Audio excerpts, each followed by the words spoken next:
ऐसन लागता जैसे कोनो गुनाह कैले हो किया। एगो बच्चा की चाहत में अपन सुहा के सौदा कर दीनी। हमर चैन, हमार सुकून सब कुछ लुट गई।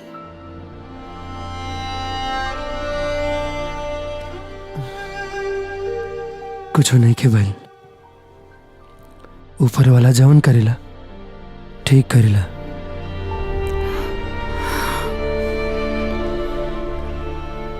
तोरा किताब खुशी खुशी वो दिन के इंतजार करे के चाहिए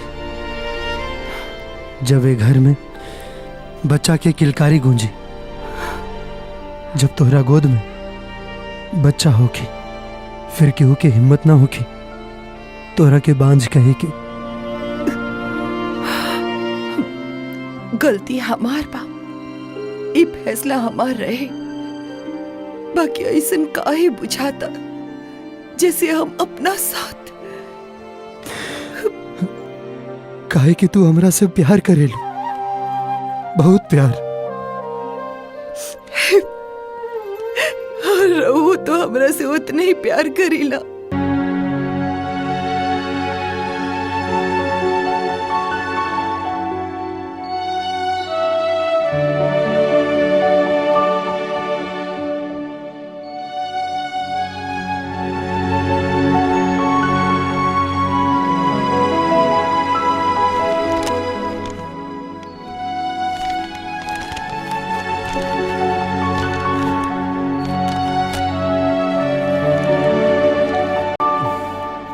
सुना, वो चंदा खातिर भी नाश्ता दे दे हम ओकरा के नाश्ता। रवा टेंशन मत ली।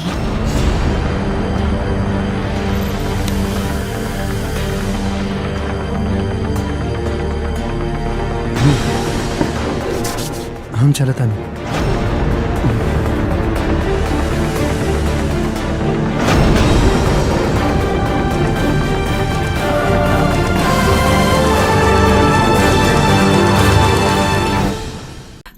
चंदा रूम में नहीं खे। कहाँ गेलू? पता ना कहाँ गई। अरे घर के अंदर ना हुई और कहाँ जाए? हाँ, चलिए अंदर चलिए। तू ऐसा देखा, ऊपर देखा था नहीं। इन्हू नहीं खे। यहाँ तो नहीं खे। वहाँ बाड़ी का ना, ऐसा भी नहीं किया। वही देखा था नहीं।